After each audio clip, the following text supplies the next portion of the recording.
তো hello everyone, বাজে এখন প্রায় 7:12 আর কি বাজে। আর তোমাদেরকে বলেছিলাম যে আজকে ফুচকা খেতে যাওয়ার একটা প্ল্যান রয়েছে, মানে মাথায় খুব ক্রেভিং হচ্ছে। তাই আর যেখানটায় যাবো ওইটা বাড়ি থেকে অনেকটা দূর, তো ভাইকে রাজি করেছি স্কুটি দিয়ে একটু ছেড়ে আসতে। আসার সময়টা আমরা একা আসবো, তো এখন ফটাফট রেডি হয়ে নিয়েছি, এখন বেরোবো।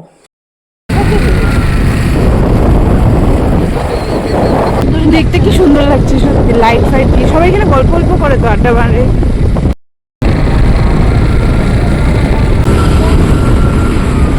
তো আমরা তো এখানে ফুচকা খেতে চলে এসেছি, আর এদিকে দেখো বাবা আসার পরে, বাবা কিন্তু আমাদেরকে এখনো দেখে নাই, কিন্তু আমি দেখছি বাবা এখান থেকে ফল টল কি সব কিনছে। অমৃত অমৃত।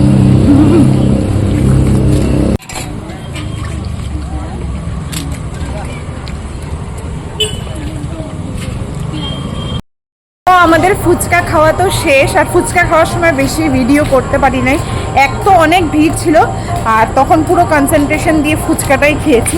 যাই হোক, এখন বাড়ির দিকে যাচ্ছি।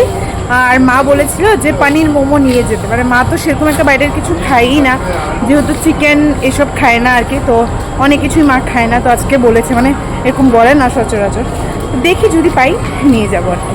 ওই আর কিছু খাবি? চপ চপ, আগে এখানে যা চপ খাইতাম না, খাবি? আমার মার থেকে তো অল্প মোমো ভাগবো সঙ্গে। আচ্ছা আচ্ছা,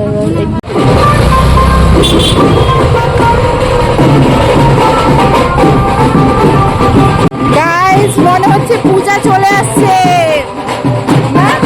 পূজা চলে আসছে গাইস। আগে জায়গাটা একটু ছিল না, এখন ওরা ওই রিনোভেট করেছে।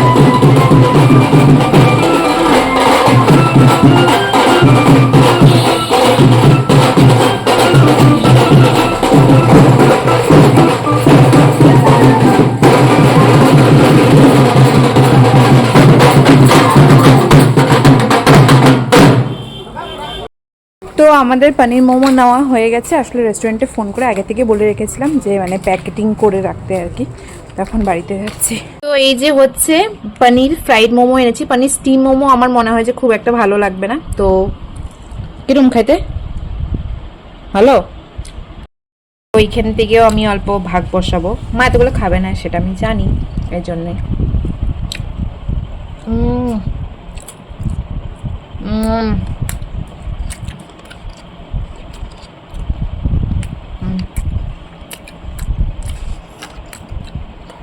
বাই, এই ভিডিওটা এখানে এন্ড করছি, দেখা হবে নেক্সট ভিডিওতে।